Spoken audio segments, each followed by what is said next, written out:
और 2-3 बैठे, बोले चलो चलो गुरुजी आ गए। गुरुजी से मैंने सोचा भाई गुरुजी दिख नहीं रहे और ये दौड़ दौड़ के जा रहे हैं। मैंने पूछा कहाँ जा रहे हैं? बोले वहाँ दर्शन होंगे गुरुजी की। मैंने कहा चलो बात बन गई, जिसके लिए आए थे अब पूछ लेंगे गुरुजी से क्या क्या पूछना है, बात बन गई। तो मैं भी गया, तो मैं भी जाके लाइन में लग गया। सब लोगों ने बढ़िया वहाँ पर मेरे को सम्मानित तौर से लगा दिया। गुरुजी यहाँ से आ रहे थे, तब गुरुजी दर्शन देते हुए आ रहे थे। हर बच्चे के ऊपर हाथ रख रहे थे, जितने वहाँ पर लोग थे हजारों की तादाद में। तो एक स्वभाव गुरुजी का देखा, बहुत अच्छा था। जब गुरुजी आशीर्वाद दे रहे थे तो हर बच्चे के ऊपर हाथ रख रहे थे। आम बात नहीं है, बहुत गहरी बात है जी। जिसको गुरु की पहचान होती है वो समझ सकता है, बहुत गहरा रहस्य है। गुरुजी ने मेरे को देखा, गुरुजी मेरे को देखते ही हंस गए। गुरुजी जब हंस गए तो मैं भी हंस गया, अनजान बच्चा था। गुरुजी ने आके जैसे आए मेरे पास, गुरुजी ने हाथ रखा। गुरुजी बोले बेटा आ गया? मैंने कहा हाँ गुरुजी आ गए। गुरुजी बोले बच्चे बड़ी मुश्किल से आया तू यहाँ पर, बड़ी मुश्किल से निकाला तुझे। मैंने कहा मालिक आप जान सकते हो, मैं नहीं जानता हूँ, क्योंकि मुझे ज्ञान नहीं था। देख रहे साथियों, ये गुरु चोला की असली कहानी है। अनजान बालक था मैं, अपने आप में सोचता था कि मैं गुरु बन गया, लेकिन गुरु की एहसास नहीं था कि गुरु क्या होता है। तब मैंने गुरुजी से आशीर्वाद लिया। आशीर्वाद लेते ही शरीर में एक ठंडक सी हुई। मुझे लगा कि कुछ आज मुझे उपलब्धि हुई है जी। जब मैंने वो एहसास किया, मैं गया। अब मैं सुमरन कर रहा था, मुझे एक ही नजर आया केवल कि वो भगवान है तो शायद यही है। अपने आप से एहसास हुआ कि हम जैसे खोज रहे थे शायद यही वो पूर्ण ब्रह्म है। कुछ नमस्कार साथियों, इस वक्त हैं हम हरियाणा के धनाना धाम में। यहाँ विशाल भंडारा चल रहा है। इसमें आज आपको हम एक ऐसी वीडियो दिखाने जा रहे हैं जिसका आपको इंतजार था। उस वीडियो की कहानी का नाम देखिए आप। विचित्र स्थिति में आए हैं, यहाँ पर ऐसे आते नहीं हैं। गुरु चेला की कहानी सुनते हैं आज उन्हीं की जुबानी। नमस्कार साथियों। नमस्कार सर जी। सर जी कहाँ से हैं आप? मैं जिला निवाड़ी एमपी से हूँ। आप इसके पहले क्या साधना करते थे? सर जी मैं इससे पहले काफ़ी साधनाएं करता था और साधनाओं के साथ साथ मैं गुरु पद पर भी था। जी। क्योंकि जब मैं साधनाएं करता था तो मेरी साधनाएं ऐसी थी कि देवी मेरे को सिद्ध थी, मैहर की शारदा वाली, और भी देवी देवता थे जो मेरे से बात भी करते थे। और मैं इनसे बात करने के साथ साथ अगर यकीन नहीं होता था किसी को तो मैं उससे भी बात करा देता था। जब मैं उस स्थिति में था कि मेरे पास 3-4 चेले भी थे, उनमें से हमारे साथ जो बैठे हुए हैं भाई, ये भी हमारे उस समय चेले थे जी। तो हम जो साधनाएं करते थे, पारंपरिक जितनी भी साधनाएं होती हैं, नवदुर्गा जागरण, देवी का भंडारा, उनका जो अपन दिवाला रखते हैं, देहात में उसको दिवाला बोलते हैं, वो दिवाला रखना, सब कुछ करना, मैहर जाना, पेड़ भरना, पेड़ भर के जाना और चित्रकूट जाना, जो भी पारंपरिक त्योहार साधनाएं सब कुछ कर रहे थे जी। तो ये सब कुछ करते करते भी हमारे जीवन में जो घटनाएं थी वो हो जाती थी। एक बार का समय था, नवदुर्गा का समय चल रहा था। उस समय में 9 दिन का व्रत भी रखे हुए था, देवी का दिवाला भी रखे हुए था, मैहर के मंदिर पे रहता था। हमारे यहाँ मंदिर बनाने की चेष्टा थी, हमारी मंदिर नहीं बनाया था उस समय, बनने की तैयारी चल रही थी जी। उस समय में मंदिर पे से दिवाला निकाल के और दिवाला दूसरे मंदिर तक जाता था, जो गांव की बड़ा मंदिर था देवी जी का, वहां लेके जा रहा था। उसी समय क्या हुआ कि मैं वहां भजन गा रहा था, दिवाला लेके जा रहा था। उसी समय मुझे खबर मिली कि आपके बच्चा गिर गया, उसके पाँव में साइकिल का एक्सल पड़ गया। जी। तो वो एक्सल पड़ गया, वहां से लोगों ने बताया तो मैं छोड़ के आया। मैंने कहा भाई, मन में एक विचार भी आता था कि हम इतनी अच्छी भक्ति कर रहे हैं, सब कुछ कर रहे हैं, साधना कर रहे हैं, देवी जी की पूजा कर रहे हैं, देवी हमसे बात भी कर रही और वो सब कुछ बता दे रही दूसरों के, लेकिन हमारे जीवन के कष्ट ना तो दूर होते थे ना वो टलते थे, जो होना है वो हो जाते थे। क्या बात है भगत जी। सर जी, आपने कहा कि देवी इतनी सिद्ध थी और आप दूसरों के कष्ट टाल देते थे, बात करा देते थे, तो फिर आपके यहाँ कष्ट क्यों आ गया? हाँ, यही कारण सबसे बड़ा था कि हम दूसरों के कष्ट टाल देते थे, दूसरों की बता भी देते थे, किसी को भूत प्रीत बाधा है वो बता देते थे, उनके कष्ट निवारण कर देते। लेकिन हमारे जीवन में जो आने वाले कष्ट थे उनका कोई निवारण ना, उनका कोई शंका समाधान नहीं हो रहा था। तो क्या देवी जी या किसी शक्ति ने आपको कभी कुछ कहा नहीं कि हम ये कर देंगे, वो कर देंगे, लाभ देंगे, फिर आप क्यों ये डरे होते रहे? देखिए, देवी हमारे लिए बोलती तो सब कुछ थी, लेकिन होता कुछ नहीं था। वो बोलती थी, एक बार का समय था कि मैं जो भक्ति होती है, मैं चतुर्मास का भक्ति कर रहा था।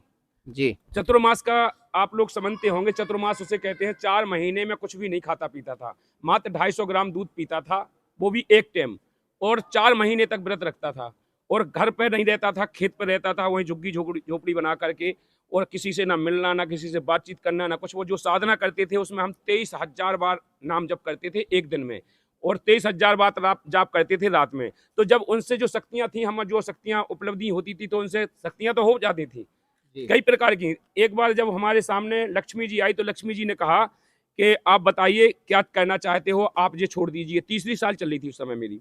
तो मैंने कहा कि मैं चाहता हूं कि मुझे पहले पूर्ण परमात्मा के दर्शन हो। ब्रह्म तो नहीं जानते थे, पूर्ण परमात्मा जानते थे। तो हमने कहा पूर्ण परमात्मा, मेरे अंदर एक जिज्ञासा रहती थी कि मेरे पास ऐसी शक्ति होनी चाहिए कि मैं आदृश हो जाऊं, यहाँ से आदृश होके कहीं भी प्रकट हो जाऊं, वहां से आदृश होके कहीं भी प्रकट हो जाऊं। मैं उस साधना में लगा हुआ था। तो वो देवी बोली कि मैं तुमको सब कुछ दे सकता हूं, लेकिन पूर्ण परमात्मा के दर्शन नहीं करा सकती हूँ। तो मैंने कहा कि भाई पूर्ण परमात्मा के दर्शन तो चाहिए। मैंने बोला आपसे कौन हो आप? वो बोली मैं लक्ष्मी हूँ, और आप चाहो तो मैं धन दौलत कुछ भी दे सकती हूँ, लेकिन मैं आपको पूर्ण परमात्मा के दर्शन नहीं दे सकती हूँ। तो मैंने कहा भाई तो आज जाओ, मेरे को तो तुमसे बात नहीं करनी है। अगर पूर्ण परमात्मा के दर्शन कराओ तो मैं आपसे बात करूंगा। तो वो बोली मैं जा रही हूँ। मैंने कहा जाओ। दिन का समय था, ये नहीं था कि कोई समझ रहा हो कि सपने में थे। हम दिन के 4 बजे का समय था, और 4 बजे शाम का समय था। मैं कहाँ, गांव में के हार नहीं, पर? मैं खेत पर ही, जहाँ मेरी झुग्गी बनी हुई थी, मैं वहीं रहता था 4 महीने। मतलब साधना के हाँ, स्थान पर। साधना के स्थान पर। जी। जब वो बाहर निकल के गई, तो हमारे मन में विचार आया कि ऐसा तो नहीं कि कोई गांव की औरत आ गई हो वेशभूषा बना के, या किसी ने भेजा हो किसी औरत को कि इसकी मतलब साधना में खंड करने के लिए। तो मैंने सोचा यार चल के देखना चाहिए। तो मैं वहां से साधना छोड़ के बाहर निकला, और बाहर निकल के मैंने देखा तो चारों तरफ मैदान था, खेत थे, मुझे कहीं नजर नहीं आई। तब मेरे दिमाग में आई कि वास्तव में कोई ना कोई शक्ति थी। फिर मेरे पास एक ही विकल्प रहता था हर चीज का, कि मेरे से जो साधना की बात आती थी, तो मैं शारदा से बात करता था, और शारदा मेरे को सब कुछ बताती थी। मैंने सोचा चलो अभी साधना के बाद मैं शारदा से पूछूंगा कि कौन थी। तो मैंने जब रात्रि में पूछा उससे, शारदा से, कि तुम बताओ जी कौन थी, तो वो बोली कि वो लक्ष्मी आई थी, और वो उसने बताया स्वर्ग लोक से भेजी गई थी, और तुम्हारी साधना खंड करने के लिए। मैंने कहा इसमें क्या उसका नुकसान था? बोले जो आप साधना कर रहे हो, उस साधना को खंड करने के लिए स्वर्ग लोक से भेजी गई लक्ष्मी थी। मैंने कहा चलो ठीक है, क्यों भेजी थी? मेरी साधना को खंड करने के लिए। तो अब इसी बीच में मेरी साधना चल रही थी, तो उसी बीच में क्या हुआ कि मैं, हमारे जो जहाँ मेरा स्थान था वहां से पहाड़ियाँ लगी हुई है। पहाड़ियाँ प्रसिद्ध का मंदिर है, सिद्ध बाबा बोलते हैं देहात में उसे। वहां पर एक संत रहता था। वो संत निवाड़ी में गया, तो उस समय ज्ञान गंगा पुस्तक बट रही थी, फ्री गुरुजी की तरफ से बट रही थी उस समय। तो उसे वो पुस्तक मिली, वो पुस्तक वहां से लेके आया। वो पुस्तक उसे जबरदस्ती दे दी वहां के जो सेवादार थे कि बाबा जी इस पुस्तक ले जाओ, क्योंकि हम भी बाबा का भेष रखे हुए थे, वो भी रखा था। तो उसको दिया, तो वो पुस्तक लेके जबरदस्ती दिए, तो वो लेके आ गया। उसने वो पत्थर पे वहां पर रख दी मंदिर के सामने। और मैं वहां पर थोड़ा टाइम मिलता था, घंटे 2 घंटे, तो ज्ञान चर्चा के लिए जाता था। मैं वहां पर गया, तो मेरी नज़र उस पर पड़ गई। तो मैंने पूछा कि बाबा जी ये पुस्तक कैसी है? बोले वहां पर मेरे गाँव बाजार में बट रही थी, तो वहां से उनने जबरदस्ती हमको दे दी, तो हम ले आए, फ्री में मिल रही थी। तो मैंने कहा चलो मैं पढ़ सकता हूँ। बोले पढ़ लीजिए। तब मैंने उस पुस्तक को उठाया, पुस्तक उठा करके मैंने पहला पेज निकाला, तो उस पर पूर्ण ब्रह्म लिखा हुआ था। ऊपर कबीर जी और नीचे संत रामपाल जी महाराज जी का फोटो था, और नीचे लिखा था तत्वदर्शी संत। तो हमारे दिमाग में 2 बातें बहुत ज्यादा खटक गई, क्योंकि जो साधना करता है, जो साधक होता है, उसे गुरु की बहुत ज्यादा जिज्ञासा रहती है। तो मुझे वो पूर्ण ब्रह्म और सतगुरु तत्वदर्शी संत मेरे जिगर में खटका। मैंने किया तत्वदर्शी संत तो आज तक कोई नहीं मिला। इसमें जो लिखा है तत्वदर्शी संत, तो कहीं ना कहीं इसके अंदर कोई ना कोई ऐसी चीज होगी जो हमें, जो मैं साधना कर रहा हूँ उसमें और सहायता मिल जाए। मतलब ये नहीं था, मुझे तो ये था कि मुझे और कोई उपलब्धि मिल जाए इसके द्वारा। तो मैंने मैंने पूछा कि मैं इस पुस्तक को ले जाऊं? बोले ले जाओ। मैंने कहा मैं इसको पढ़ूंगा। मैं लेके आया, मैंने उस पुस्तक को लगातार पढ़ा। मैंने उस दिन से साधना अपनी बंद कर दी, और लगातार मैंने उसको 48 घंटे पढ़ा। ऐसा क्या लगा उसमें आपको कि आपने अपनी साधना छोड़ी हो इसमें लग गए? जब मैं उस पुस्तक को पढ़ने लगा, तो उसमें जो संत रामपाल जी महाराज जी के ज्ञान का जो भंडार था, उस ज्ञान को मैंने पढ़ा। तत्वदर्शी संत, गीता के श्लोक, अध्याय, जो सारी चीजें जो मैं पहले से बोलता था, गाता था, कबीर बाणी के दोहे, जो सारी चीजें मैं गा रहा था, बोल रहा था, लेकिन उसका जो सारांश है वो नहीं पता लग रहा था कि सारांश क्या है। केवल गाते गाते थे, उन भक्ति के बारे में। उस भक्ति का पता नहीं था कि वो आखिर भक्ति क्या है। जब मुझे लगा कि इस पुस्तक में तो वो पूरे गुण रहस्य मिल रहे हैं, वो ऑटोमेटिक मेरे क्लियर सवाल होते गए जो मैं चाहता था। तब मैंने कहा चलो कोई इससे कुछ मिला है, तो मैंने सोचा कि चलो अब इनसे बात कहता हूँ मैं। तो मैंने उसमें जो नंबर थे उस नंबर को मैंने लगाया। मैंने सोचा चलो गुरुजी संत रामपाल जी महाराज जी को मैं साधारण पुरुष समझता। देखो भाई, मैं नहीं समझता था कि संत रामपाल जी महाराज जी इतने बड़े संत हैं। तो मैंने सोचा कि चलो हो गए कोई गुरु, तो मैं किसी भी गुरु को छेड़ देता था कहीं भी। मैंने उसी चक्कर में संत रामपाल जी महाराज जी को फोन लगाया और मैंने सोचा, मैंने कहा कि मैं संत रामपाल जी महाराज जी से बात कर सकता हूँ। वो बोले बात तो नहीं हो पाएगी, आप कहाँ से बोल रहे हैं? मैंने कि मैं MP से बोल रहा हूँ। तो बोले आप यहीं आ जाओ, गुरुजी से बात करना है तो यहीं हो जाएगी, ऐसे फोन पे बात नहीं हो पाएगी। मैंने कि भाई मैं ऐसे नहीं आ सकता हूँ, मेरा अनुष्ठान चल रहा है, उस अनुष्ठान को छोड़कर मैं कैसे आ जाऊँ? तो उन्होंने कहा कि आपका कौन सा अनुष्ठान चल रहा है? मैंने बताया कि मैं 4 महीने का चतुर्मास करता हूँ, मेरा अभी अधूरा है, क्योंकि वो सावन का महीना चल रहा था। मैं आषाढ़ से लेके वो कार्तिक की ग्यारस तक का 4 महीना का अनुष्ठान होता था। तो मैंने कि मैं बीच में नहीं आऊँगा। अरे बोले तो आप क्या करते हो उसमें? मैंने बताया कि मैं 23,000 बार जाप स्टेम करता हूँ, 23,000 बार स्टेम करता हूँ, निराहार रहता हूँ, 250 ग्राम दूध लेता हूँ केवल। बोले आप कर्म फोड़ रहे, अपने डडे ढो रहे। जब वो यहाँ की हरियाणा भाषा है, बोले मेरे को धक्का सा लगा, बोल रहे कर्म फोड़ रहे। मैं तो सोचा था कि मेरी शाबाशी करेगा जी कि बहुत अच्छा साधक है, ये अच्छी साधना कर रहा है। तो मैंने सोचा जी इसने कोई मेरे को शाबाश दी तो नहीं दी, और ये तो बोले कर्म फोड़ रहा है और तू तो हठ योग कर रहा है। मैंने फोन रख दिया। अब दिमाग में खराब, मैंने सोचा ये बोलता है कि तू कर्म फोड़ रहा है। मेरे को वो बात दिमाग में आ गई। मैंने कि चलो फिर से बात कहता हूँ। मैंने फिर फोन लगाया, मैंने कि भाई मेरी बात कराओ। मैं जो बोले आप किस लिए कर रहे साधना? तो मैंने कहा कि मैं पूर्ण ब्रह्म की प्राप्ति के लिए कर रहा। तो बोले पूर्ण ब्रह्म बरबाला में बैठा है, आजा। इसी भाषा में उन्होंने कहा कि पूर्ण ब्रह्म बरबाला में बैठा है, आजा। तो मेरे को एक झटका सा लगा। मैंने कि चलो यार चल के देखते हैं, आखिर पूर्ण ब्रह्म इसने बोला तो कैसे बोला। मैंने वो साधना उसी दिन से बंद कर दी। बीच अनुष्ठान को छोड़ करके मैं घर आया। घर आने के बाद मैं जब लेके वो पूरा सामान वहाँ का बांध के जो खेत पे रखा हुआ था वो लेके आया, मैंने घर रखा। मेरी भगतमती, अब तो भगतमती बोलता हूँ, उसे पहले तो दूसरी भाषा थी। तो वो बोली कि क्यों, और वो अनुष्ठान का क्या हुआ, तुम क्यों छोड़ के आ गए? मैंने कि मैं बरवाला जा रहा हूँ। बोले क्यों? मैंने कि वहाँ पर एक नए गुरु हैं, मैं उनको गुरु बनाने के लिए। बोली वो फिर इस अनुष्ठान का क्या होगा? मैंने कि अब जो होगा देखा जाएगा। वो अनुष्ठान तो मैंने छोड़ दिया, अब मैं वहाँ पे जा रहा हूँ। तो मेरे साथ में मेरे गांव से भोलू है, उसका नाम पहले अशोक कहते थे, भोलू भोलू कहते हैं उसको। मैंने लिया, मैंने कि क्योंकि मेरे साथ जो बन रही थी उस समय मेरी स्थिति ऐसी हो गई थी, 2 महीने मैंने जब कुछ नहीं खाया तो मेरा शरीर ऐसा कंडम हो चुका था कि मैं खड़े होता था तो चक्कर आ जाते थे। तो मैंने उससे कहा कि तुम चाहे दीक्षा लेना चाहे नहीं, मेरे साथ चलो, और मुझे बरवाला जाना है, मेरे साथ में आना जाना, केवल तुम सहारा रहो मेरे। तो मैं उनको लेके गया, बरवाला पहुंचा। तो बरवाला जाते समय में पहले जब जाके के जो जिंद में वहाँ पर उतरते थे बस से, वो ट्रेन से, और जिंद में बसें लगी रहती थी गुरुजी की। तो जब मेरा वेशभूषा था, मैं उसी वेशभूषा में आया। मेरा यहाँ पर बहुत बड़ा जूड़ा रखता था, मैं चुटीला था, घेरा मकान मतलब साफ रहता था। तिलक तिलक वो माला वाला पहन के पूरा वेशभूषा था, अच्छा खासा नादिया जैसा सजा हुआ वेशभूषा। तो वो देख के वहाँ पे जो भगत थे उन लोगों ने देखा, तो क्या हुआ कि उन्हें बड़े सत्कार के साथ उन्होंने मुझे बुलाया, आइए महाराज जी आइए, बैठिए बैठिए। तो मुझे गाड़ी में बिठाया। कहाँ जाना है? मैंने कि मैं बरवाला जाना चाहता हूँ। बोलिए बैठिए बस में। मैं बस में बैठ गया। बस गई, वहाँ बरवाला खड़ी हुई। तो मैं बाहर जब पहुंचा, बरवाला का मैंने गेट देखा। वहाँ देखने के बाद मुझे एक ऐसा अचंभा सा लगा जैसे मैं कई बार यहाँ पर आया हूँ, जबकि मैं गया कभी नहीं था। मेरे अंदर से एक ऐसी लहर सी आई जैसे मैं कहीं यहाँ आया हूँ। और वहाँ पर जब उन लोगों ने वो जयकारा लगाया, और जयकारा लगाने के साथ सब दंडवत प्रणाम कर रहे थे। तब मैं नहीं जानता था कि दंडवत प्रणाम बोलते हैं ऐसे। सब वहाँ चौक में बाहर ही दंडवत प्रणाम कर रहे थे जो बस से निकल के जा रहे थे। तो मैंने वो देखते ही मैं भी गया, तो मैं उन्हीं के साथ में लेट गया उसी वेशभूषा में। जब मैं लेट गया, वहाँ पर मैं पहुंचा, गेट पे बढ़िया चेकिंग होती थी। चेकिंग वाले ने मुझे बढ़िया बुलाया, आइए आइए महाराज जी आइए। उनने मेरा थैला बैग चेक किया, और 2 मेरे साथ गार्ड लगा दिए, वो सेवादार, वो गार्ड के रूप में लगा दिए, जाओ इनको लेके जाओ, महाराज जी को स्नान कराओ। तो वो मेरे साथ गए, इन दोनों को लेके गए, महाराज जी आइए यहाँ पर चलिए। जब आपकी चेकिंग हुई तो आपको अपमानित नहीं लगा कि आपका अपमान हो रहा है? मैं अपमानित नहीं लगा, लेकिन मुझे लगा चलो यहाँ व्यवस्था अच्छी है कि यहाँ कोई ऐसा पदार्थ लेके ना आए, कोई ऐसी वस्तु लेके ना आए जो हानिकारक यहाँ पर हो जाए, क्योंकि सत्संग स्थल है इतना तो मैं जानता था। तो मैंने कहा चलो अच्छी बात है। लेकिन मुझे जो व्यवहार उनका लगा बहुत अच्छा लगा कि उनने मतलब व्यवहार के साथ मुझे अच्छे सत्कार के साथ लेके गए। घर के मेहमान का कोई ऐसा व्यवहार नहीं करेगा। लेके गए, बोले महाराज जी यहाँ पर आप बैग रख दीजिए, अब चलिए पहले नहा लीजिए। मैंने कहा कि मैं नहाऊंगा नहीं, मुझे गुरुजी से बात करनी है। बोले सब होगा, बात होगी, पहले चलिए, आप दूर से आए हो, थके हो, पहले थोड़ा नहा लीजिए। मैंने कि चलो भाई नहा लेते हैं। वो मेरे को लेके गए। जब मैं वहाँ पर गया तो मुझे एक अचंबा लगा। जब मैं बाथरूम के अंदर प्रवेश किया तो उसमें पूरा सामान, वहाँ पर तेल साबुन सब कुछ रखा हुआ। मैंने कहा भाई हाँ तो अच्छी व्यवस्था है।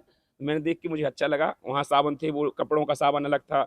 मुझे हाँ नहाइए, कपड़े धोना हो कपड़े धोइए, इसके बाद आप आ जाइए। मैंने कहा ठीक है। जब तक मैं वहाँ नहाता रहा तब तक मुझे पता नहीं था कि ये लोग भाग गए, लेकिन वो लोग वहीं पे खड़े रहे बाहर। वो दोनों वहाँ पर खड़े रहे। मैं बाहर निकला, दोनों मुझे बाहर खड़े मिले। मैंने कहा भाई ये तो अच्छी गार्ड है, मेरे को यहीं खड़े खड़े। बोले आइए भगत जी नहा लिया? मैंने कहा हाँ। बोले चलिए पहले भंडारा कर लीजिए। मैंने कहा मैं भंडारा बाद में कर लूँगा, मुझे गुरुजी से बात करा दो। मेरे को तो वही लगी थी कि कब गुरुजी से मिलूँ। बोले बात हो जाएगी गुरुजी से, आप चलिए पहले भंडारा कर लीजिए। जब मैं गया तो वहाँ पर जो भंडारा स्थल था, वहाँ पर बढ़िया ऊंचा वो बना हुआ था, सिंहासन टाइप में, इतना इतना ऊंचा चट्टा बना हुए थे लंबे, उस पर फट्टी डली हुई थी बढ़िया। वहाँ पे गए, वहाँ पे बिठाया, बिठाने के बाद बोले भंडारा करिए। वहाँ पे जो आए तो पता नहीं था कि हाथ में लेना पड़ता है भंडारा। मैंने सोचा चलो इसी में रख देंगे ये थाली में। तो एक बार वो आया, वो बोलता गया फुलकाराम फुलकाराम, तो मैंने कुछ नहीं, मैंने कि इसने रखा नहीं, मैं बैठा रहा। तो वो दूसरा आया, उसने वो सब्जी राम से उसने सब्जी डाल दी। मैंने कि भाई इसने सब्जी डाल दी लेकिन इसने तो दिया नहीं। मैंने कि चलो ये देगा, दूसरी बार में आएगा। फिर वो आया दूसरा, चावल राम, मैंने कुछ नहीं कहा, वो निकल गया। भाई कुछ नहीं है, अब वो उठा लिया। लेकिन बोले, जब एक बगल में बैठा तो बोले भगत जी आपको चाहिए तो बोल दो इनसे। तो मैंने कही ठीक है, तो मैंने बोल दिया कभी दे दो, सोच आ गया। फिर वो बोला हाथ ऐसा करना पड़ेगा तब आपको देंगे। मैंने बेइज्जती सी लगी मेरे अपने आप में कि भाई हाथ यहाँ फैलाना पड़ेंगे तब जी खाना देंगे। मेरे को बेइज्जती सी लगी, लेकिन जब यहाँ ज्ञान नहीं था तो मैंने कही चलो ठीक है। जहाँ ये है साथियों गुरु चेला की कहानी, इन्हीं की जुबानी चल रही है। मैंने सोचा चलो ठीक है भाई, अपने अपने रूल्स होते हैं गुरुओं के, तो यहाँ पर होगा गुरुजी का ऐसा रूल्स। तो मैंने कि चलो कोई बात नहीं, ले लेते हैं भंडारा। मैंने ऐसा हाथ में लिया, उन्होंने दिया, मैंने रख लिया। उसके बाद भंडारा पाया। भंडारा पाने के बाद थोड़े टाइम आए, बैठे वहाँ, तो पंडाल में बैठे रहे। इसके बाद क्या हुआ कि शाम के 5 बज रहे थे और दौड़ दौड़ के लोग जा रहे थे। मैं बैठा था, वो मेरा साथी बैठा था और 2-3 बैठे। बोले चलो चलो गुरुजी आ गए। गुरुजी से मैंने सोचा भाई गुरुजी दिख नहीं रहे और ये दौड़ दौड़ के जा रहे। मैंने पूछा कहाँ जा रहे? बोले वहाँ दर्शन होंगे गुरुजी की। मैंने कि चलो बात बन गई, जिसके लिए आए थे अब पूछ लेंगे गुरुजी से क्या क्या पूछना है। बात बन गई। तो मैं भी गया, तो मैं भी जाके लाइन में लग गया। सब लोगों ने बढ़िया वहाँ पर मेरे को सम्मानित तौर से लगा दिया। गुरुजी यहाँ से आ रहे थे, तब गुरुजी दर्शन देते हुए आ रहे थे। हर बच्चे के ऊपर हाथ रख रहे थे, जितने वहाँ पर लोग थे, हजारों की तादाद में। तो एक स्वभाव गुरुजी का देखा, बहुत अच्छा था। जब गुरुजी आशीर्वाद दे रहे थे तो हर बच्चे के ऊपर हाथ रख रहे थे। आम बात नहीं है, बहुत गहरी बात है जी। जिसको गुरु की पहचान होती है वो समझ सकता है, बहुत गहरा रहस्य है। गुरुजी ने मेरे को देखा, गुरुजी मेरे को देखते ही हंस गए। गुरुजी जब हंस गए तो मैं भी हंस गया, अनजान बच्चा था। गुरुजी ने आके जैसे आए मेरे पास, गुरुजी ने हाथ रखा। गुरुजी बोले बेटा आ गया? मैंने कहा हाँ गुरुजी आ गए। गुरुजी बोले बच्चे बड़ी मुश्किल से आया तू यहाँ पर, बड़ी मुश्किल से निकाला तुझे। मैंने कहा मालिक आप जान सकते हो, मैं नहीं जानता हूँ, क्योंकि मुझे ज्ञान नहीं था। देख रहे साथियों, ये गुरु चेला की असली कहानी है। अनजान बालक था मैं, अपने आप में सोचता था कि मैं गुरु बन गया, लेकिन गुरु की एहसास नहीं था कि गुरु क्या होता है। तब मैंने गुरुजी से आशीर्वाद लिया। आशीर्वाद लेते ही शरीर में एक ठंडक सी हुई। मुझे लगा कि कुछ आज मुझे उपलब्धि हुई है जी। जब मैंने वो एहसास किया। मैं गया, अब मैं सुमरन कर रहा था, मुझे एक ही नजर आया केवल कि वो भगवान है तो शायद यही है। अपने आप से एहसास हुआ कि हम जैसे खोज रहे थे शायद यही वो पूर्ण ब्रह्म है। कुछ नहीं हुआ। दूसरे दिन फिर मैं गया, दूसरे दिन गुरुजी फिर दर्शन देने आए। गुरुजी के मुझे एक लालसा थी कि मैं जितने बार भी गुरुजी के चरणों में जाऊं उतना भी कम है। मैं दोबारा, उनने बोल भी दिया, अनाउंसमेंट हो भी रहा था, लेकिन मैं नहीं भगा, मैं लग गया लाइन में।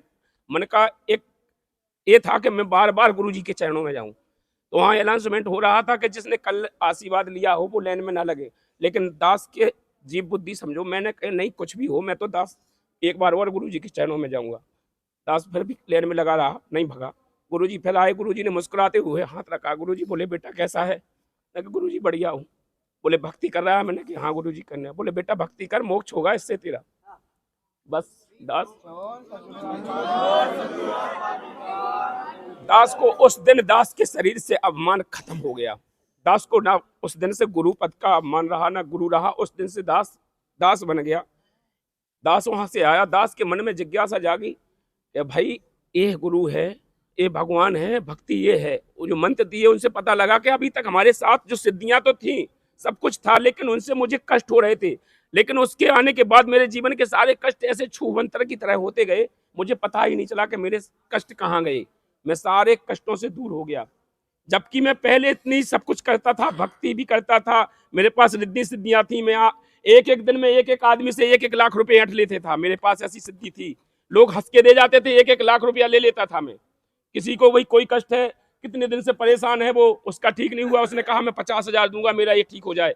मैं बोल देता था, केवल मेरे शब्द में ऐसी पावर थी, मैं बोल देता था जाओ ठीक हो जाएगा, वो ठीक हो जाता था। लोग हंस के मुझे पैसा दे जाते थे, लेकिन उस पैसे का मैं यूज कितना गंदा करता था मैं जानता हूँ। आज के लोग, वो जो गुरु पद पे हैं, वो लोग उसका यूज उसी प्रकार वो भी करते हैं जिस प्रकार से मैं उस पैसे का यूज करता था।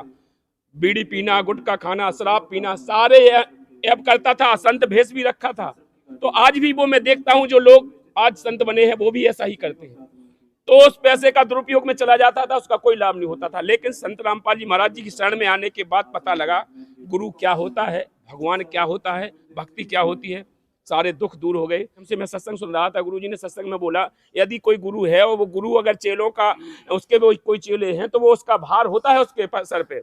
अगर भार, अगर वो चेले नहीं आएंगे तो उसका भार गुरु को भोगना पड़ता है, गुरु दोषी होता है। मैं सत्संग सुन रहा था, मेरे को लगा भाई मेरे तो 3-3 4-4 चेले हैं, मैं इनका कष्ट मैं कैसे भोगूंगा। तब मैंने सोचा भगवान इन चेलों को कैसे लाऊं। एक दिन की बात है, इनकी माता जी की तबीयत बहुत अच्छा खराब अच्छा। थी। सर जी, हम टोकना चाहेंगे जी। कि आप इतने दिनों से मालिक की भाषा में डंडे ढो रहे थे, सिद्धियां प्राप्त की हुई थी, आप पूर्ण ब्रह्म की खोज में थे, आपको वो पूर्ण ब्रह्म भी मिले, आपको सिद्धियां भी मिली, और आप गुरु के पास गए हो, आप भी गुरु थे। तो क्या उन चेलों में से आज चेला आपके पास कोई है? हाँ हाँ बिल्कुल, मेरे साथ जो बैठा है जी, मेरा उस समय चेला था, तो मेरा गुरु भाई है। उस समय ये मेरा चेला था, और भी मेरे चेले थे, 5-6 चेले थे।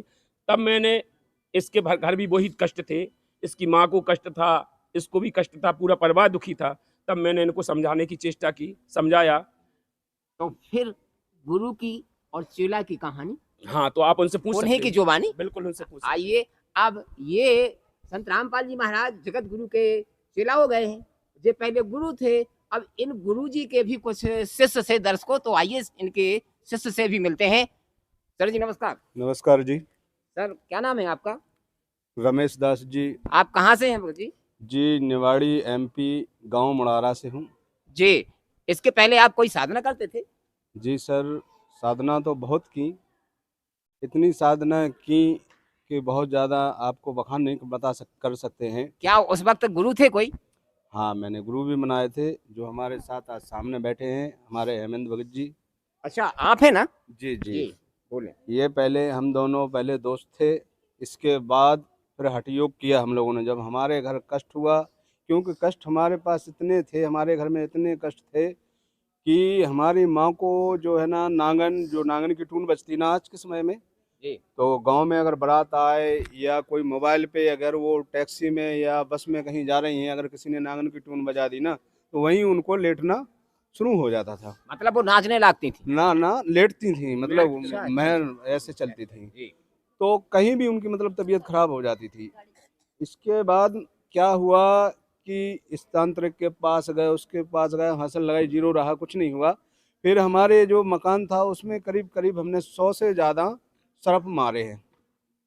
इतने सरफ निकलते थे, हर रोज़ सरफ निकलते थे, कोई काला, कोई लाल, कोई पीला, कोई हरा, बहुत बहुत मोटे, बहुत बहुत लंबे। अचानक ऐसा चलता रहा धीरे धीरे। फिर क्या हुआ कि जब मैं तांत्रिकों से परेशान हो गया, पूजा देते देते, और हर चीज़ से परेशान हो गया, तो क्या इस बीच आपके गुरुजी ने कोई मदद नहीं की? नहीं, जब हमारे गुरु चेला फिर बनाया हमने इनको गुरु, हमने कहा जब इतने तांत्रिक ये जो करते हैं, इतना पैसा लेते हैं, हासिल लगाई जीरो रहता है, कुछ नहीं मतलब हासिल आता है, तो अब हम हठयोग हम करेंगे खुद। तो फिर हमने इनसे मिले, हेमेंद्र भगत जी से। हेमेंद्र भगत जी क्या थे कि पहले ये क्रियाएं जानते थे तांत्रिक की, तो हमने इनसे मिला, हमने भगत जी कुछ मुझे भी दे दो। बोले ठीक है, मैं तुमको मंत्र दूंगा, आप इसका हवन करिए, और आपको कोई रिद्धि सिद्धि प्राप्त होगी तो आप भी ये करने लगोगे, आपके कष्ट दूर हो जाएंगे। हमने कहा तो ठीक है भाई। नव दरोगा लगे, हम लोग दोनों पहाड़ पे, एक शारदा का मंदिर था छोटा सा, तो इन्होंने जो बताया, जो मंत्र बताया, तो हम लोग रात के 1 बजे नहाते थे तालाब पर। जी। तालाब पे नहा के हम लोग घी, मतलब जो भी सामग्री होती है वो लेके जाते थे। तो हमारे गांव के लोग देखते कि ये दोनों पागल पहाड़ पे चढ़ गए और ये रात भर हवन करेंगे, ये अपनी जगह करते थे, हम अपनी जगह करते थे। मतलब दोनों गुरु चेला की कहानी और हाँ जी। करनी कथनी कहानी दोनों की जुबानी। जी जी। चलिए। तो जब हम लोग क्रियाएं करते थे, ये अपनी जगह स्वाहा कर रहे, हम अपनी जगह स्वाहा कर रहे, तो कुछ जो शक्तियां थीं वो शक्तियां आती थी हम दोनों के पास। कहीं सांस से माला छुड़ा ले, तो कहीं ये माला पकड़ ले, तो कहीं हाथ पकड़ ले। लेकिन हम लोग नहीं मानते। इन्होंने क्या रखा था, क्यों, मैंने इनको गुरु बना रखा था। तो इन्होंने कहा था कि देख भाई, कोई भी शक्ति आए तो डरना नहीं, और अगर वो रोके तो मानना भी नहीं, क्योंकि वो चाहती हैं कि तू मुझे प्राप्त नहीं कर ले। लेकिन मैं डटा रहा। जब डटा रहा तो इन्होंने कहा, एक बच्ची के रूप में आई। मैंने कहा गुरुजी, एक बच्ची के रूप में आई। जो बोले डरना मत, शारदा है, और शारदा से तो बात कर। जब मैंने जी। बात किया तो वो बात करने लगी। हालांकि हम दोनों का गुरु चेला का किस्सा चलता रहा कुछ समय। तो आज अभी भी चल रहा है? ना ना ना, अब नहीं चल रहा है। अब तो गुरुजी तो संत अब रामपाल सामने जी, साक्षात्कार में चल रहा है। संत रामपाल जी महाराज जी की शरण में आ गए हैं। जी। तो पहले परमात्मा की चाहत थी हम लोगों को। हम लोग दोनों एक पहले गायक भी थे, ये भी गायक थे, हम भी गायक थे, भजन भी गाते थे, कीर्तन भी गाते थे, और कहीं पड़ जाता तो गाना भी गाने जाते थे, कीर्तन लोकगीत भी गाते थे हम लोग, है ना। किसी को भी मतलब सामने से हटा देते हम लोग जवाबी में। यही तो तो जब सच्चे ये गुरु हैं। किस्सा चलता रहा भगत जी, तो क्या हुआ कि अचानक से ये तो गुरु जी की शरण में चले गए कुछ दिन पहले। फिर उन्होंने हमको समझाया, लेकिन हमारी समझ में एक नहीं आई, क्योंकि हमको ये पड़ा लगा था कि हम इतनी बड़ी माता के शारदा के शिष्य हैं, और जो हमारे साथ उंगली पकड़ के चलती है, और उससे पूछते हैं कि भाई किसी का ताला या चाबी खो जाए या कोई बक्स तोड़ जाए, तो बता भाई किसने तोड़ा, कौन ले गया, तो वो नाम लेके बता देती थी भगत जी। अगर किसी को कोई अस्पताल में मर रहा है, और अगर उसने कहा भगत जी जी उसकी तबीयत खराब है, उसको देखो क्या है, तो वहीं से देख लिया, जा देख। इसी भाषा में मतलब शारदा से कहता था कि जा देख वो क्या है, उसको क्या चक्कर है, तो वो वहां जाके ठीक कर देती थी। इतनी सिद्धियां हुई। जी भगत जी। तो जब इतने चलते चलते इन्होंने साथ छोड़ दिया, तो हमारा मकसद था दोनों का पहले कि मंदिर बनाना है अपन को। आज भी उस पहाड़ी पर गुम्मा पड़े हैं, गट्टी पड़ी है, सरिया पड़ा है, सीमेंट तो अब खराब हो गया कितने है। वर्ष पुरानी बात है? ये करीब हाँ 2014 में आ गए थे जी, ये। चलिए चलिए। तो हमने सोचा अब ये तो चले गए भाई किसी संत की शरण में, ये तो पगले आ गए हैं, हम क्यों देवी जी को छोड़े जो हमको सामने रहती है। क्योंकि हम लंबे लंबी दाढ़ी, लंबे लंबे बाल, और जो वो पहनने वाले भगवा रंग के कपड़े, और मैहर जाते थे। मैहर जब हठयोग किया तो एक 3 महीने का हठयोग किया हमने कि अपने गांव से 300 किलोमीटर है चित्रकूट धाम। जी। तो वहां पे हम पेड़ लगाते गए, 3 महीने में पहुंचे चित्रकूट, लेट लेट के पहुंचे। लेट लेट के। इसके बाद 18 साल मैंने राम राजा ओरछा है ना जो, वहां पे भी पेड़ भरते हुए गया था। जी। उसमें करीब करीब हमारे गांव के 200 लोग जाते थे, उसका मैं मेन टीम लीडर था। मैं खाने का जो भी व्यवस्था थी मैं ही करता था। मतलब गुरु के चेला भी गुरु थे। जी जी। तो ये सब चलता रहा भगत जी, कुछ हासिल लगाई जीरो रहा। फिर मेरी माँ की तबीयत जब सही नहीं हुई तो अचानक से फिर आ गए, ये मिल गए। एक दिन क्या हुआ कि गुरु पूर्णिमा थी। हमने कहा भाई गुरु पूर्णिमा है तो गुरु जी की तो भाई पूजा करना चाहिए, है ना, उनको मनाना चाहिए, आज गुरु पूर्णिमा है। तो भगत जी मैं बाजार गया, वहां से बढ़िया गुलाब की माला लाया, बहुत सारी बड़ी। देखिए दर्शकों, और गुरु चेला की कहानी उन्हीं की जुबानी चल रही है। फूल भी लाया और गुलाब सेंट भी लाया। तो जब हमारे हेमंत भगत जी हैं वो जुड़ गए थे, तो मैंने कहा आज मैं इनकी पूजा करके ही रहूंगा। तो जैसे ही मैं इनके घर पहुंचा, और ड्रिंक भी किया था, दारू भी पिया था, बहुत ज़्यादा पिया था, तो ये अंदर थे अपना सुमरन कर रहे थे। मैं इनके घर पहुंचा, कुंडी खटखटाया, तो इनकी भगतमती बोली कौन है। हमने गुरु जी को बुलाओ। बोले क्यों। हमने आज गुरु पूर्णिमा है, हम पूजा करेंगे गुरु जी की। गुरु जी का नाम क्या था? हेमंत दास जी। तो वो बोले कि कौन आ गया। बोले रमेश आ गया है। बोले गेट लगा दो, उनसे कह दो कि वो नहीं है। तो भगत जी मेरे मन में थी कि मुझे तो गुरु जी की पूजा करना है, आज कुछ भी हो। मैं हट गया, मतलब गेट पे डट गया, यानी गेट खोल रहा नहीं तो तोड़ूं। तो वो बोले कि खोल दो गेट। गुरु जी बोले, हेमंत भगत जी बोले खोल दो, अंदर आने दो इसको। तो मैं थैले में लिया था सारा सामान, दीपक, ज्योति वगैरह, ये मतलब आरती उतारने के लिए जो होता है गुरु जी का। तो जैसे ही इन्होंने बुलाया, बोले देख भाई पहले मेरी बात सुन ले, मेरी बात सुन, फिर इसके बाद मैं तुझसे जो कहूँगा वो करना। मैंने कहा ठीक है बताइए। अब मैं खड़ा तो हो नहीं पा रहा था, इतना नशा किया था। मतलब शिष्य थे अच्छे। जी जी जी।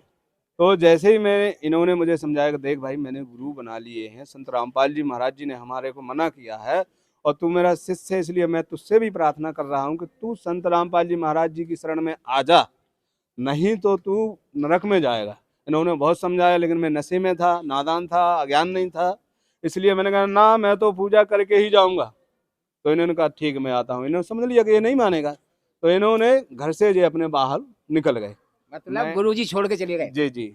तो मैं इंतजार करते करते करते करते जब ये नहीं आए तो फिर मैं घर चला गया।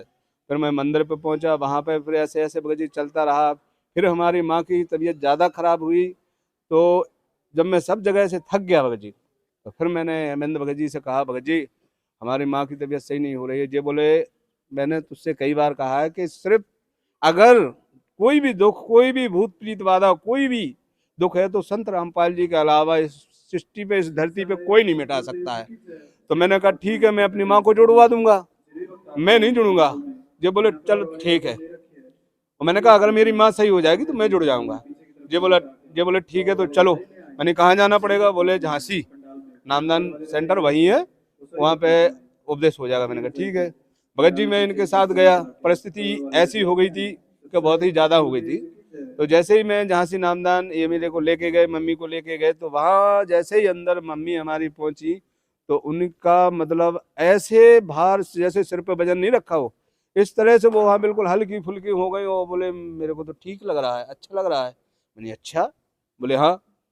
बस हेमंत भगत जी अंदर गए, उन्होंने भगत जी से बात की तो कहीं किस किस को जुड़ना है। तो मेरा एक छोटा बच्चा भी था, तो मैंने छोटा बच्चा और हमारी माँ दोनों को उपदेश कराया। गुरुजी की दया से उन्हीं ने ये ले गए हेमंत भगत जी। देखिए दर्शकों, ये है गुरु चेला की कहानी, उन्हीं की जुबानी। अब चेला कन्नी काट रहा है शिष्य बनने से। अब माँ को जैसे बनाया। जैसे ही भगत जी इन्होंने मुझे समझाया, हेमंत भगत जी ने समझाया, जो नामदान सेवादार थे उन्होंने भी समझाया कि देख भाई तू बड़ी मुश्किल से परमात्मा, तू पुण्यात्मा है जो इस दरबार पे आ गया, नहीं तो किसी को औकात नहीं कि कोई दरबार पे आ जाए। तू किस्मत अच्छी है तेरी। तो मैंने कहा वो कुछ भी हो, मैं जब प्रैक्टिकल देख लूंगा, मेरी माँ ठीक हो जाएगी, इसके बाद मैं उपदेश लूंगा। तो गुरु जी की दया से जैसे ही उपदेश लिया वो ठीक हो गई, अच्छे से भक्ति भी करने लगी। मेरा काम क्या था भगत जी के, मैं बहुत ज़्यादा ड्राइंग करता था, काम था वेल्डिंग का। और ऐसी जगह काम लिए था कि जहाँ पे अच्छा गांव दगा बजा था, किसी की भी दारू छीन लो, कबूतर वगैरह निकलते ना, जो बोरी की बोरी छीन लेता है, किसी को वो मार दो, किसी को वो पीट दो, कोई दिक्कत नहीं रहती। 24 घंटे दारू रहती थी मेरे पास। मतलब शिष्य रंगा हुआ था। जी जी जी। तो ऐसा चलते चलते कुछ दिन मेरी माँ ने भी प्रार्थना की भगवान से कि हे भगवान मेरा अकेला बच्चा है, अगर इसको कुछ हो जाएगा तो मैं क्या करूंगा, परमात्मा इसको अपनी शरण में ले ले। इधर पे हमारे हेमेंद्र भगत जी भी कर रहे थे कि हे परमात्मा मेरे ऊपर बोझ है जो इस शिष्य का, जो मैंने चेला बनाया है, मेरे ऊपर भी दया करो कि ये शरण में आ जाए आपकी। चलते चलते भगत जी क्या हुआ कि मेरी अचानक से तबीयत खराब हुई।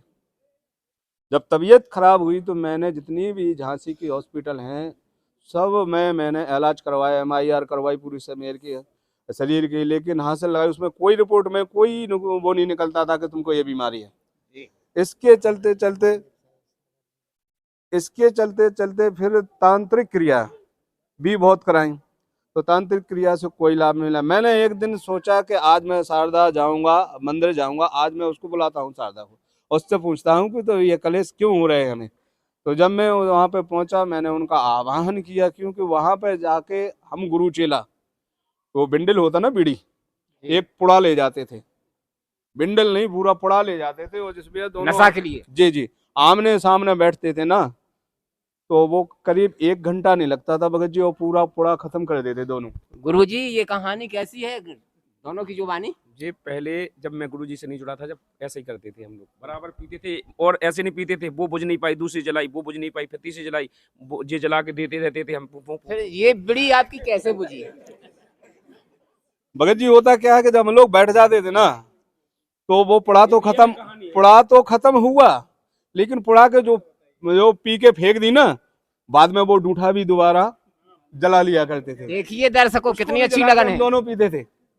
तो ऐसा चलता रहा। जब मैंने शारदा आई, शारदा को बुलाया, मैंने कहा माँ तू तो सृष्टि की जगत की पालनहार है, तो सबके दुख काटती है। हम लोग इतनी भक्ति करते हैं, ठीक है हमारे गुरुजी चले गए संत रामपाल जी महाराज जी की शरण में, ले मैं तो नहीं गया, मैं तो अभी यही हूँ, मुझे तो मंदिर बनाना है, और तुम पहले मेरे कष्ट काटो, मुझे बताओ कि मुझे क्या करना पड़ेगा, मेरे कष्ट कैसे मिटेंगे। तो उन्होंने फिर कहा कि देख बेटा, तेरे कष्ट हम नहीं काट पाएंगे। मैंने कहा जब आप नहीं काट पाओगे तो फिर हम तुम्हारी शरण में क्यों रहे। बोले मैं नहीं काट पाऊंगा, जहाँ तेरा गुरु जी गया है तू वहीं पे जा। मैंने अच्छा, बोले हाँ। मैंने कहा चलो तो ठीक है, अब मैं आज के बाद तुम्हारे मंदिर पे भी नहीं आऊँगा। वहाँ से मैं भगत जी भागा, और जैसे ही अचानक से मेरी और ज़्यादा तबीयत खराब हो गई। मतलब मैं इस जगह पे आ गया कि आज मरता हूँ या कल मरता हूँ। मेरा वजन सिर्फ 15 किलो का बचा था, इतना कमज़ोर हो गया था, मैं चल नहीं पाता था। इसके चलते किसी ने बताया कि भाई एक तांत्रिक है हमारे गांव के आसपास है, वो हनुमान जी का चेला था। तो वहाँ पे गया, मेरी माँ भी गई, मैं भी गया। वहाँ पे जैसे ही पहुँचा तो मेरा पहला नंबर लगा दिया। नंबर लगाया तो वो आया, और जैसे ही उसने देखा तो अचानक से एकाएक आंखें काढ़ के और बोला भाई इसको कौन लेके आया। तो हमारी माँ ने कहा मैं लेके आई हूँ। बोले इसको तो आज ही मर जाना है, इसको क्यों लेके आई। जैसे ही उसने कहा तो हमारी माँ तो गैर होश हो गई, वो गिर गई। तो हमको गुस्सा आया, एक डंडा पड़ा था, हमने वो उठाया और हमने बाबा जी को बहुत सी गाली दी। और वो बाहर के पड़े तो जो अगल बगल बैठे थे उन्होंने हमको पकड़ लिया। बोले अरे भाई तू क्या कह रहा गुरु जी से, तो तू डंडा मारेगा। अरे हमने उसने कह दिया कि तुझे मरना है तो इससे आगे क्या करेगा ये। बस हालांकि हमको लोगों ने बाहर निकाल दिया। माँ को होश आया जैसे तैसे, तो अब वो चिंता तो बनी गई कि भाई आज मरना है। माँ की आत्मा, माँ रोने लगी। हमने समझाया नहीं मरेंगे, ऐसे नहीं मरेंगे, किसी के कहने से आए। अब माँ की आत्मा बहुत दुखद थी। जैसे ही हम स्टैंड पे आए, अपने उतरे, तो हेमंत भगत जी फिर से हमको मिल गए। हेमंत भगत जी, हमारी माँ इनके साथ रोने लगी सामने। बोले भगत जी और ऐसा ऐसा कहा है उसने कि इसको आज ही खत्म हो जाना है। ये हमारे पास आए, बोले देख रमेश, और अभी भी तू समझ जा, आज भी मौका है। आज अगर तू गुरु जी की शरण में पहुंच जाएगा, हो सकता है उसकी वाणी सिद्ध हो जाए, सही हो जाए। तो हमने इनसे कहा, गुस्सा तो था ही, ठीक उसने ऐसे कहा। हमने कहा देख, अमन भगत जी से कहा हमने, देखो हमारे पास पैसा नहीं है किराए के लिए, और वाकई में नहीं था, क्योंकि परिस्थिति इतनी खराब हो गई थी कि इससे कभी 500 लिए, कहीं उससे लिए, कहीं खाने को नहीं जुड़ता था। तो ये बोले कि ठीक है मैं दूंगा पैसा, और हमने कहा अगर हम सही नहीं हुए तो तुम्हारी गर्दन काट ले। इसी शब्दों में, मतलब मैंने बहुत गलत प्रयोग किया वाणी का। तो ये बोले ठीक है भाई, तू काट लेना जो भी करे। फिर ये हमको लेके गए झांसी। वहाँ पे जैसे ही मैं अंदर पहुँचा आश्रम में, तो मेरा भी, जैसे मेरी माँ का वजन घट गया था, वैसे ही मेरा भी घट गया। और जो मैं खाना नहीं खाता था, वहाँ जाते ही मुझे इतनी भूख लगी कि हमारे झांसी नामदान पर जगदीश भगत जी थे, उन्होंने, भगत जी ने कहा भाई इसको भूख लगी है। तो हमारी माँ बोली है पहले तो खाता ही नहीं था। तो उन्होंने 4 फुलके दिए, चारों खा लिए हमने। खा के भगत जी आराम किया। फिर जय हूँ उपदेश लिया, जो गुरु जी ने मंत्र दिया, मंत्र मतलब हे परमात्मा देते ही,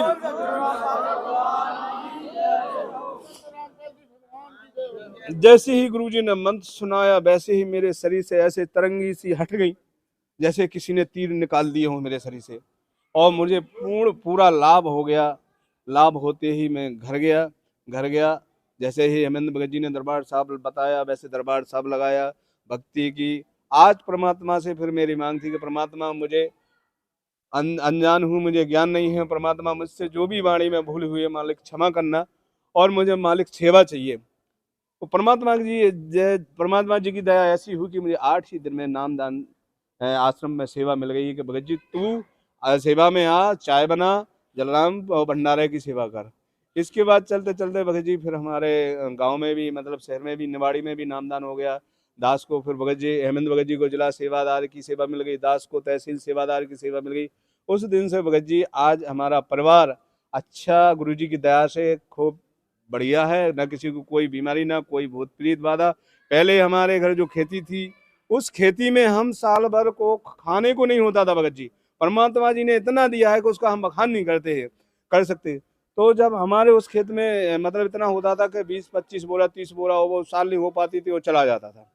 आज परमात्मा की दया से 3 साल का अभी भी गेहूं रखा है भगत जी। इतना परमात्मा दया करते हैं। और जब दास के पास कोई मकान नहीं था, परमात्मा जी ने इतनी दया करी, प्लॉट ले लिया, 2 मकान बना लिए, खुद का वेल्डिंग का काम चल रहा है, खुद की 3-3 मोटरसाइकिलें हो गई हैं, 2-2 3-3 मशीनें हो गई हैं। और परमात्मा जी ने अभी एक हादसा और हुआ था, हमारी बहन थी, छोटी बहन, उनको भी यही हाल था। हमारे बहनों आए, झांसी में एक हॉस्पिटल है, कमला हॉस्पिटल, उसमें वो हमने कहा भाई गुरुजी से जुड़ जाओ। वो बोले मैं नहीं जुड़ूंगा गुरुजी से। तो मैंने कहा डॉक्टर ने क्या बताया? बोले खून का पानी बन गया, ये बचेगी नहीं। वो कमला हॉस्पिटल गए, बोले तुम चलो। मैं नहीं जाऊँगा, आप अगर हमारे गुरुजी से जुड़ोगे तो मैं जाऊँगा। हमारी माँ और वो चले गए, 15,000 रुपये की दवाई ले आए भगत जी। और हमारे जो बहनों थे वो चले गए, गांव चले गए, छोड़ के शाम के घर। जैसे ही 12 बजे का समय हुआ तो हमारी छोटी बहन ऐसे आंखें निकालने लगी, तो हमारी माँ रोने लगी। हम अपने कमरे में थे, तो माँ आई हमारी, बोले तू सो रहा है, वहाँ बहन की जान जा रही है। तो मैंने जाए मैं क्या करूँ? उनसे कह रहा हूँ कि भाई गुरुजी की शरण में आ जाओ। तो मैं बहन के पास गया, जो मुंह नहीं बोल पा रही थी, सिर्फ आंखों से आंसू टपक रहे थे दोनों साइड। तो मैंने कहा वंदना, तो ऐसे सिर हिलाया सिर्फ। मैंने कहा गुरुजी की अगर जीना है? बोले हाँ। तो हमने कहा गुरुजी से दीक्षा लोगे सुबह? बोले हाँ लेंगे। हमने जब तक जियोगी, जब तक भक्ति करना पड़ेगी। तो मुंह नहीं बोल पा रही, बोले हाँ। हमने अपनी माँ से कहा, अपने भगतमती से कहा हमने कि चलो सुमरन करो, गुरुजी ने दंडवत करो, परमात्मा ही ये सब टाल सकते हैं, वही जिंदा कर सकते हैं।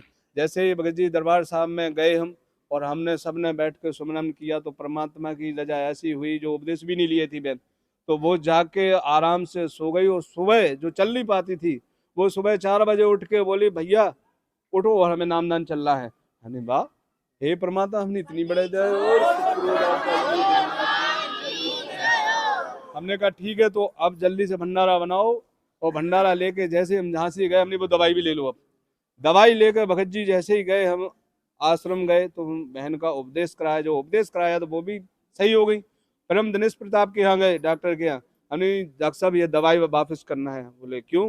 पर्चा बताया। बोले अरे इसका तो पूरा शरीर में पानी बन गया है, बोले इसको तो खून है ही नहीं, और तू दवाई क्यों कर रहा है वापस? ये मर जाएगी।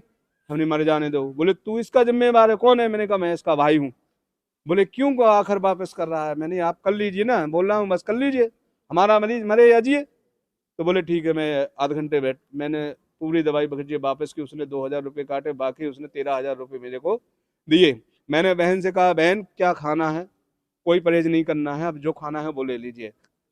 तो उन्होंने 500-600 रुपये का लिया, और जाके घर दंडवत की और सुमरन किया। तो आज हमारी बहन और पूरा परिवार, उनका दोनों बच्चे, लड़की परमात्मा की जी की शरण में है। इसी प्रकार से एक लाभ और हुआ, जो अभी हुआ। हमारे बच्चे झांसी से जा रहा था, अचानक से एक्सीडेंट, कोई पीछे से गाड़ी देता गया। तो उस मतलब मेरे को तो पता नहीं, तो ब्रिज था, ब्रिज कितना ऊंचा होता है? करीब 15-20 फुट। तो वहां से गाड़ी ऊपर और बच्चा नीचे, गाड़ी ऊपर बच्चा नीचे, ऐसे चलता गया। तो एक हमारे गांव का था, उसने देखा कि भाई ये तो बिल्डिंग वाले का बच्चा है, ये तो मर गया। उसने गांव में फोन कर दिया, अरे बोले उसका बच्चा मर गया। तो गांव में चहल पहल मच गई कि मर गया मर गया। हमने इसके 5 ही मिनट पहले फोन लगाया हमने कि आकाश कहाँ हो? बोले पापा हम आ रहे हैं। तो दूसरा बच्चा आया, हम गुरुजी की पुस्तक पढ़ रहे थे, तो वो बोला कि चाचा जी और आकाश कहाँ है? हमने कहा आकाश क्यों? वो हम झांसी से आ रहा है। अब वो संकोच कर गया कि भाई उधर किया मर गया, और इधर ये वो लेके आ रहा है। तो वो हमसे और अच्छे से बोला, बोले चाचा जी फोन लगाया क्या? हमने हाँ। हमने बात क्या है? बोले आकाश का एक्सीडेंट हो गया है, और बहुत ज्यादा एक्सीडेंट हुआ है। मैंने अच्छा। बोले हाँ। मैंने फिर फोन लगाया तो बोला पापा मैं निमाड़ी आ गया हूँ। हमने चलो आ गया, वो बच्चा भी चला गया। भगत जी रात में बच्चा घर आया रहा। इसके बाद हमारी सेवा नामदान सेंटर पे लग गई। रात में कोई टीम आई थी, तो वहाँ पे हिसाब किताब का, तो मैं वहाँ था। बच्चे को रात के अचानक गुरुजी नजर आए। जब गुरुजी नजर आए तो वो रोया रात के 12 बजे से। उसने माँ ने फोन लगाया, बोले बेटे मैंने क्या है? बोले कि ये आकाश रोया है, जाने क्या है। तो हमारे जो जिला सेवादार थे गौरी भगत जी, उन्होंने हमने बात करवाई। तो फिर बोले क्यों आकाश, क्या हो रहा है, क्या हुआ तेरे पास साथ, एक्सीडेंट कैसे हुआ? तो फिर उसने भगत जी बताया कि जैसे ही हमारी गाड़ी किसी ने पीछे से ठोकी, और गाड़ी ब्रिज से नीचे जा रही थी, तो गाड़ी में नीचे, गाड़ी ऊपर, गुरुजी बीच में गद्दा लगा रहे थे और नीचे गद्दा लगा रहे थे। बोले 50 मैंने ऐसे 50 बार मैं गया तो गुरुजी ने दया ऐसी करी कि 50 बार गद्दा लगाया, उसको थोड़ी सी भी चोट नहीं है। गाड़ी अगर देखो तो भगत जी तो गाड़ी पूरी मिट गई थी। तो परमात्मा ने इतना लाभ दिया, पल पल परमात्मा जी साथ रहते हैं।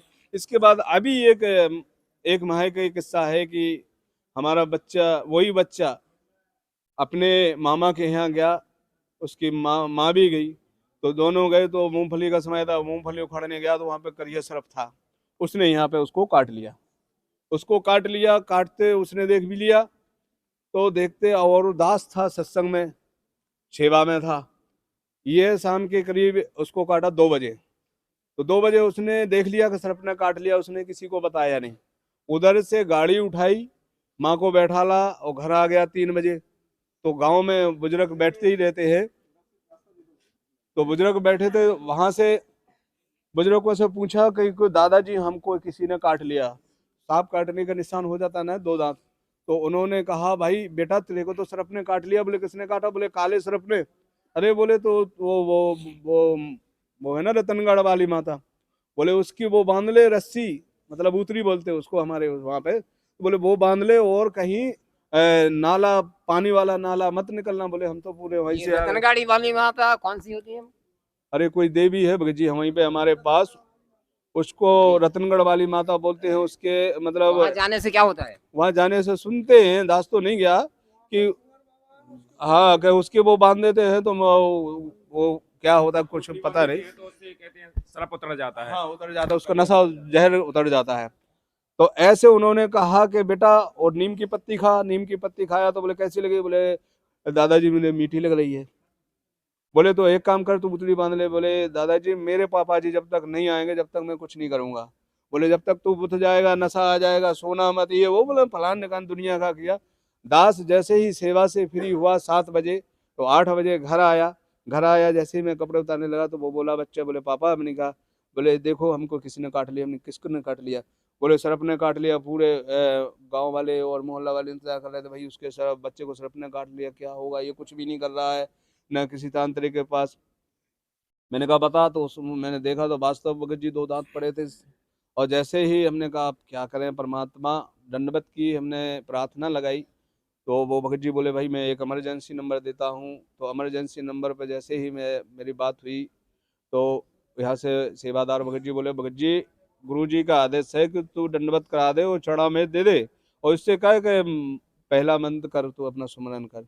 जैसे ही भगत जी उसका थोड़ा थोड़ा सिर दर्द हो रहा था, बंदी छोड़ के दया, जैसे ही मैंने दंडवत कराया और जो चरणामृत पिलाया तो उसका वो नशा, वो सिर भी मतलब गायब हो गया, बिल्कुल अच्छे से हो गया। पहले खाना खाया और बोले मैं पापा सोने जा रहा हूँ। मैंने सो जा। जब सदगुरु रामपाल जी, तो जैसे ही गांव वाले सुबह इंतजार तक रहते कि भाई होगा क्या, कैसा इसका बच्चा होगा। जैसे ही वो सुबह उठा तो फ्रेश होने गया, गांव वालों ने देखा, बोले क्यों आकाश कहाँ है, किसी से झराया फुकारा? वो बोला नहीं, हमारे पापा जी ने कहा था कि गुरु जी से चढ़ा में तो ले लो, दंडवत कर लो, बस हम ठीक है। बोले कुछ तो नहीं है। उस चरणामृत में कोई दवाई वाई मिलती होगी या आपके गुरुजी देते होंगे कुछ दवाई ऐसी? उसमें तो हमारे गुरु जी की शब्द शक्ति ऐसी है कि उससे अच्छे खासे रोग कोई भी जहर काम नहीं कर सकता भगत जी। वो तो जी परमात्मा भगत जी, की दया है भगत जी। देख रहे हैं इसी दर्शक तरह आप, से ये इसी तरह गुरु चेला की कहानी उन्हीं की जुबानी चल रही है। इसी तरह से भगत जी मैं परमात्मा की शरण में आया हूँ। आज मेरे को परमात्मा जी ने बहुत मौज कर रखी। अभी मेरी यहीं पे हमारी भगतमती हैं साथ में, वो थोड़ा कमज़ोर है। कल उनकी हालत ऐसी बन गई थी कि हो सकता है कि वो यहीं की होकर रह जाए। तो कल डॉक्टर परमात्मा अस्पताल में भेजा, उन्होंने बोतलें उतलें चढ़ाई, लेकिन वो रह गई बिल्कुल गुमसुम। वो जो साथ में थी वो रोने लगी। मैं दौड़ते दौड़ते दरबार साहब में गया। मैंने कहा परमात्मा तेरे सिवा मेरा कोई नहीं है, मालिक अगर ऐसा हो जाएगा तो गांव वाले क्या कहेंगे, ये बंदी छोड़ दया करो। जैसे ही मैं भगत जी वहां से आया दौड़ के, मेरे को फोन आया, तो यहाँ देखा कि वो अच्छे से हो गई, बढ़िया हो गई। तो भगत जी बस मैं सभी से जो जी भगत जी, आज आपने अभी अपनी कहानी सुनाई है खुद की जुबानी। बहुत से लाभ हुए, बहुत सी सिद्धियां प्राप्त की, लेकिन संत रामपाल जी महाराज जी से जुड़ने के बाद आपने जब से इन्हें गुरु बनाया तब से अत्यधिक लाभ हुए। लेकिन अब जो आपने अनुभव किया है, जो हमारे साथी हैं, इनको आप क्या कुछ अपना अनुभव और लाभ अथवा क्या कहना चाहते हैं दर्शकों से?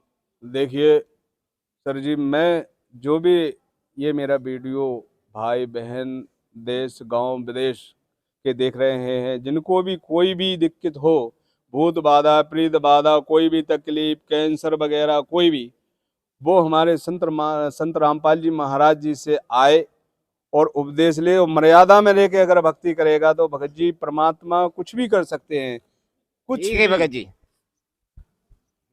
सर जी, आपके चेला, आप गुरु जी, गुरु चेला की दोनों की कहानी, आप लोगों की जुबानी, आपकी और कुछ कहानी अनुभव की शेष हो तो देखिए, बताओ जानी मानी। अनुभव तो ऐसा है कि जीवन में जो कहते हैं ना कि पहला सुख निरोगी काया, दूजा सुख घर में हो माया, तीजा सुख कुलवंती नारी, चौथा सुख पुतज्ञाकारी।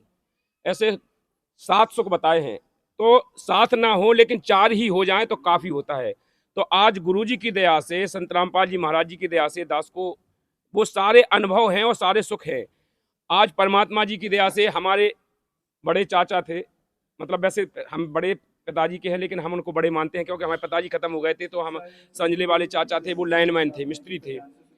तो वो लोग सोचते थे, जब हम संत रामपाल जी महाराज जी की शरण में आ गए तो वो लोग सोचते थे कि अब जब ये बच्चों की शादी करेगा तब इसे हम दबाएंगे और जब इसे प्रताड़ित करेंगे, क्योंकि उनके पास पैसा था, मैं गरीब स्थिति में था। दूसरी बात उनने मेरे साथ क्या किया कि जो जब मैं गुरुजी के शरण में आ गया तो मेरे जो पिताजी की जागा जमीन जायदाद थी, तो उन चारों भाइयों ने, हमारे चाचाओं ने अपने नाम रजिस्ट्री करा ली बब्बा से।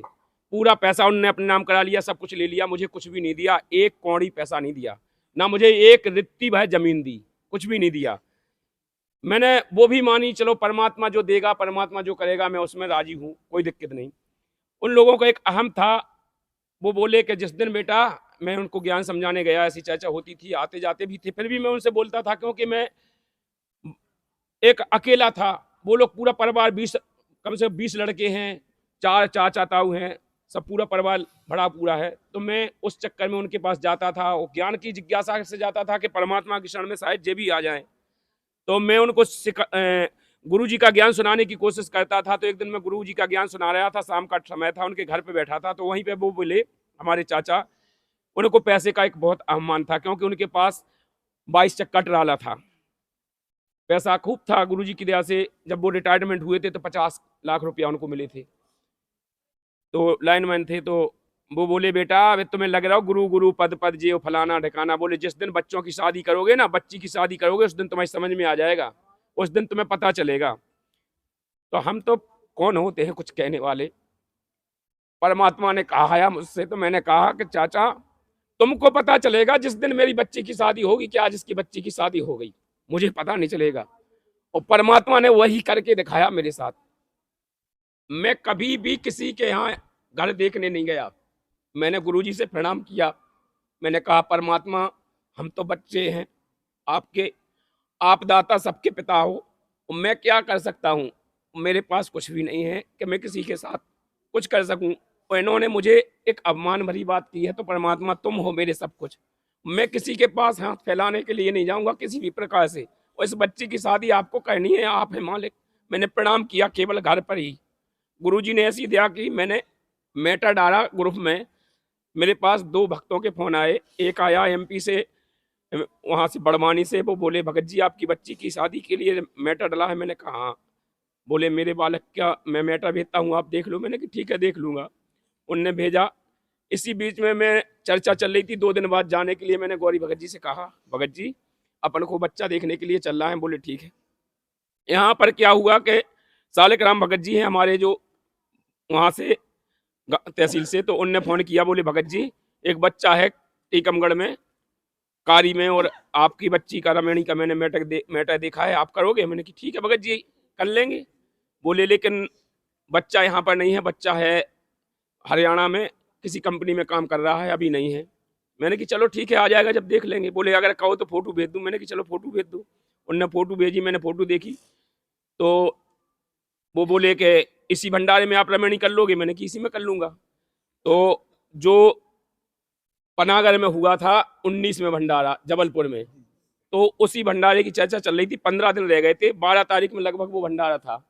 तो उन्होंने कहा कि 12 तारीख को मेरे टिकट हैं। वो बालक बोला मैं जब ही आऊँगा और मैं अभी बीच में नहीं आ सकता हूँ। तो मैंने कहा चलो फ़ोटो भेजी, तो मैंने फ़ोटो देख ली।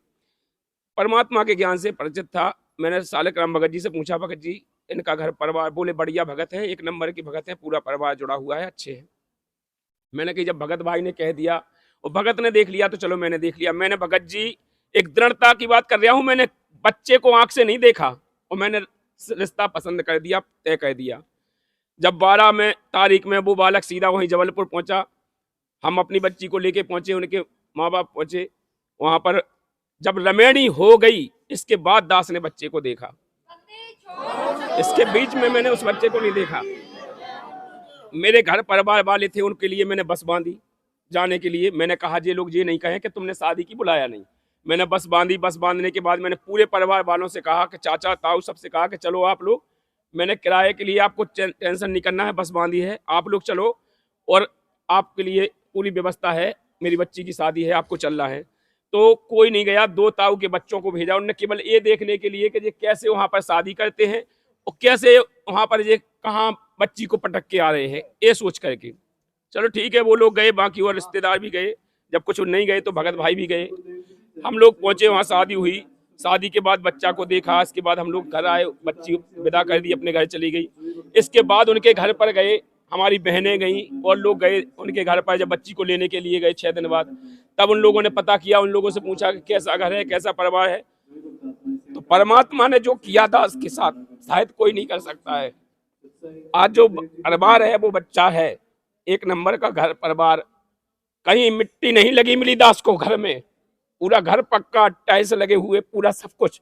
कोई अगर 10 लाख रुपए भी दहेज दे के शादी करेगा तो नहीं कर सकता।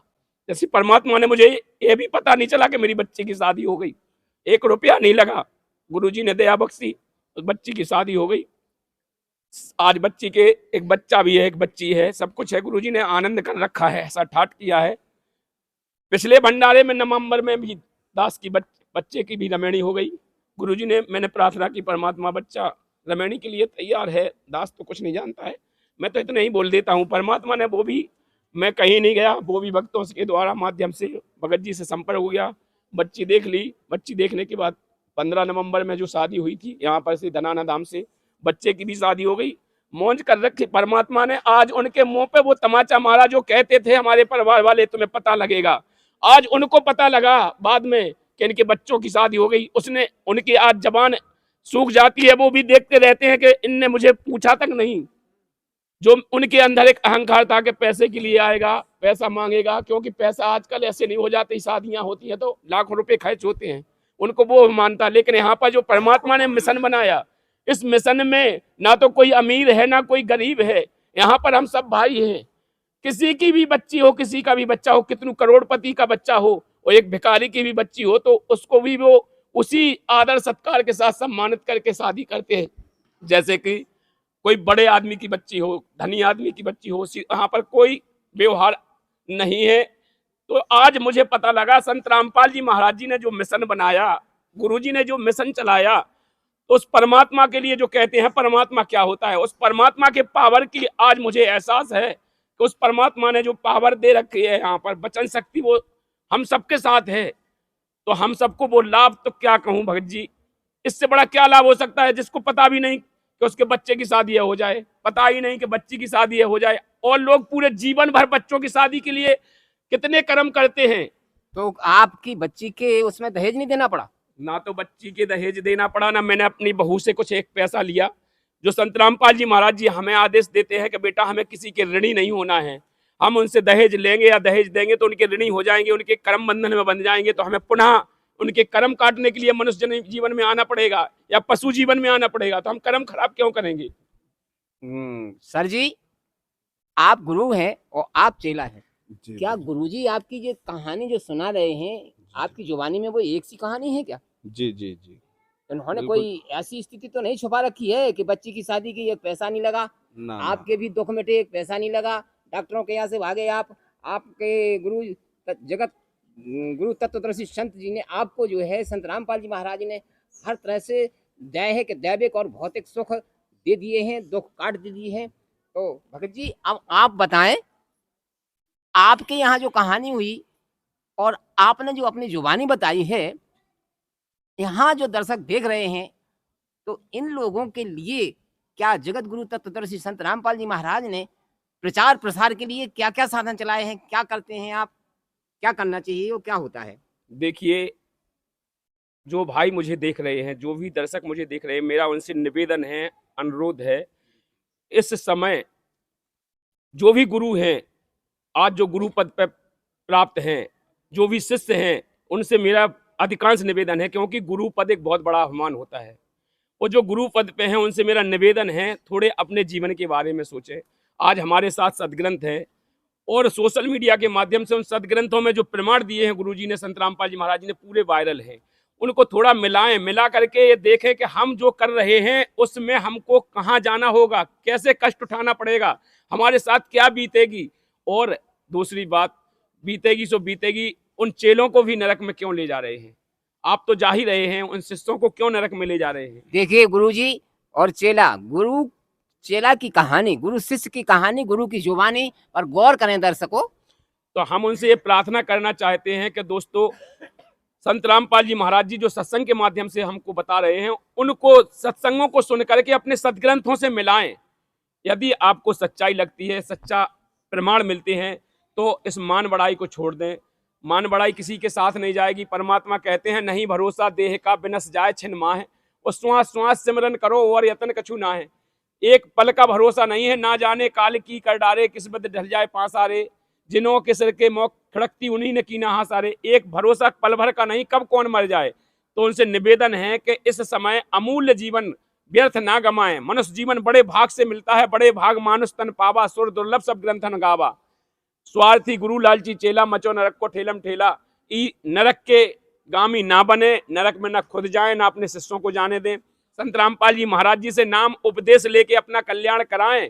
वो तत्वदर्शी संत केवल और केवल संत रामपाल जी महाराज जी हैं, जो गीता अध्याय 4 के 34 में बताया है, जिसका उदाहरण के लिए उसकी पहचान गीता अध्याय 15 के श्लोक नंबर 1 में की है।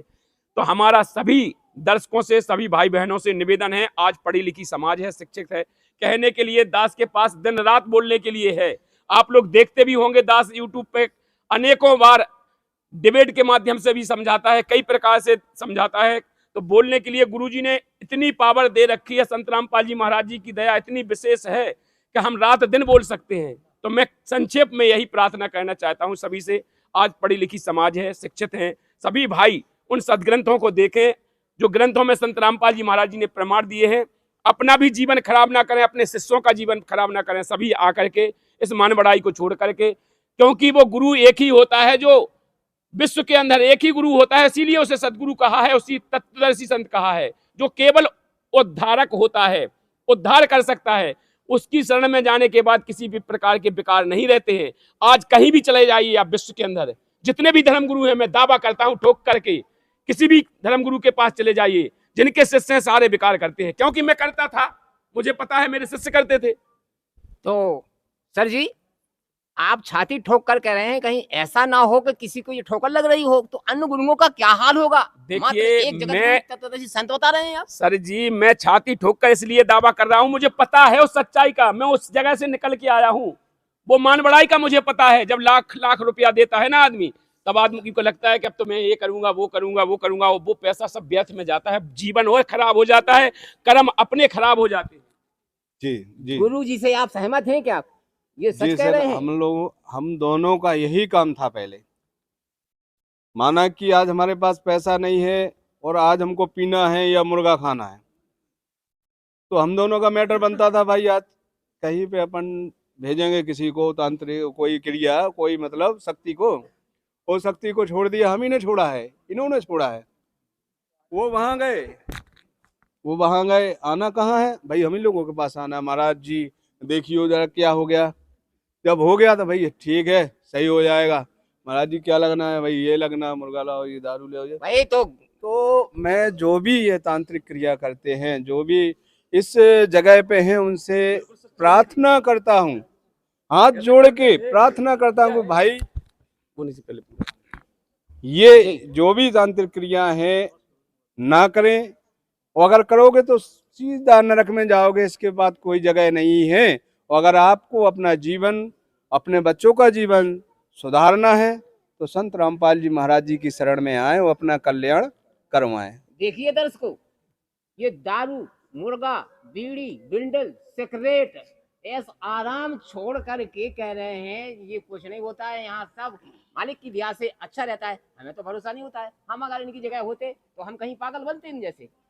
नहीं, ये गुरु और चेला जैसे कह रहे हैं बिल्कुल सच है। भगत जी आप बताएं देखिए लास्ट में क्या कहना मैं चाहते हैं? लास्ट में यही कहना चाहता हूँ, सभी से निवेदन करना चाहता हूँ, जो भी भाई गुरु पद पर हैं, जो भी भाई तांत्रिक हैं, गांव में बहुत ज्यादा तांत्रिक होते हैं, क्योंकि मैं रहा हूँ, मुझे पता है ना, हर गांव में झाड़ा लगाने वाले बहुत से तांत्रिक होते हैं। उनका सबसे बड़ा काम यही होता है, जितने भी तांत्रिक होते हैं वो सिद्धियों को सिद्ध कर लेते हैं। ऐसी सिद्धियां होती हैं, जिंद होते हैं, ऐसी सिद्धियां होती हैं, देवी होती हैं, कालका, मसानी, भैरव, कई चीजें ऐसी होती हैं, अघोरी, जिनको सिद्ध कर लेते हैं, वो सिद्धियां काम करने लगती हैं। तो वो लोग स्वयं भेजते हैं गांव परिवार में, गांव वालों के पास खुद भेजते हैं उनसे पैसा ऐंठने के लिए, और उनसे अपने जीवन की याचका समझिए, रोजी रोटी समझिए, और उन्हीं से फिर वो कष्ट उनके दूर कर, शाम को भेज दी, सुबह वो आएगा अपने उसके पास प्रार्थना करेगा, गिड़गिड़ाएगा, उसको ठीक कर देना, अपने हाथ में है सब, और बस पैसा ले लेना है, जो खाना है सो खाओ पियो मौज करो। तो जगत गुरु तत्वदर्शी संत की शरण में आने के बाद कोई समस्या नहीं रहती है भगत जी? यही दावा कर रहा हूं कि जितने भी विश्व में धर्म गुरु हैं सभी ऐसे कर्म करते हैं, सभी धर्म गुरु हैं जो नाजायज पैसा ऐंठते हैं और नाजायज पैसा लेते हैं, कथावाचक भी हैं, करोड़ों रुपया ले रहे हैं। क्या ज्ञान बांटने का पैसा लगता है? करोड़ों। तो इस पैसे का दुरुपयोग होता है। उनके परिवार कैसे गुजरते हैं मुझे पता है, उनके साथ कैसी बीतती है मुझे पता है। यहाँ पर मैंने इसीलिए कहा है कि किसी भी गुरु के पास चले जाइए, उनके शिष्य सभी प्रकार के विकार करते हैं। संत रामपाल जी महाराज जी एक विश्व में इकलौते ऐसे संत हैं जिनके शिष्य, किसी भी शिष्य को बुला के देख लीजिए, एक भी प्रकार की बुराई नहीं होगी। बीड़ी, गुटखा, सिगरेट, तंबाकू, मीट मछली, शराब, जुआ, विष्याचार, अत्याचार, रिश्वतखोरी, दुराचार, किसी की बहन बेटी को गलत नजर से देखना, या किसी भी प्रकार की बुराई नहीं होगी। और दहेज लेना, दहेज देना, भ्रूण हत्या, सारी बुराइयां संत रामपाल जी महाराज जी ही एक ऐसे हैं जो नया समाज तैयार किया है। ऐसा विश्व में कोई भी ऐसा संत नहीं है, उसी को संत कहते हैं जी। तो अब अंत में हम ये चाहते हैं थोड़ा इतना बता दें कि जो दर्शक देख रहे हैं या श्रोता सुन रहे हैं, वो अगर आपकी तरह लाभान्वित होना चाहते हैं तो जगत गुरु तत्वदर्शी संत रामपाल जी महाराज की शरण में कैसे आ पाएंगे? देखिए, जो भी दर्शक संत रामपाल जी महाराज जी से जुड़ना चाहते हैं, जो भी देख रहे हैं, किसी भी प्रकार से जूझ रहे हैं, किसी भी परेशानी से जूझ रहे हैं, आर्थिक स्थिति, भौतिक, किसी भी प्रकार की परेशानी से जूझ रहे हैं, तो संत रामपाल जी महाराज जी से जुड़ने के लिए बिल्कुल आसान तरीका है। आजकल यूट्यूब, फेसबुक, इंस्टाग्राम, ट्विटर सभी प्लेटफॉर्म पर संत रामपाल जी महाराज जी के सत्संग आते हैं। साधना टीवी पे सत्संग आता है, श्रद्धा पे, ईश्वर पे, अनेकों टीवी चैनल पे सत्संग आते हैं। उन पे सभी पे संत रामपाल जी महाराज जी के नीचे पट्टी पर नंबर चलते रहते हैं, आप उन पर कांटेक्ट कीजिएगा। आप जहां से भी देख रहे हैं, आपके जिले में जहां भी नामदान केंद्र होगा, आपको बिल्कुल नजदीकी नामदान केंद्र का पता बता दिया जाएगा। आप वहां जाकर के संत रामपाल जी महाराज जी से जुड़ सकते हैं और अपने जीवन के सारे कष्टों से निवारण पा सकते हैं और कष्ट दूर कर सकते हैं। मैं सभी से यही अनुरोध करना चाहता हूं। जी दर्शकों, साथियों, आज अभी आपने ये गुरु चेला की कहानी, उन्हीं की जुबानी सच सुनी है। अब आप भी अपनी जिंदगी की कहानी तुलना करें और कहां हमारे सारे दुख दूर हो सकते हैं और मोक्ष मिल सकता है। सर जी हाँ, नमस्कार। केवल मोक्ष हो सकता है संत रामपाल जी महाराज जी की शरण में, तो संत रामपाल जी महाराज जी की शरण में आए और अपना मोक्ष कराएं। धन्यवाद। और सतगुरु रामपाल जी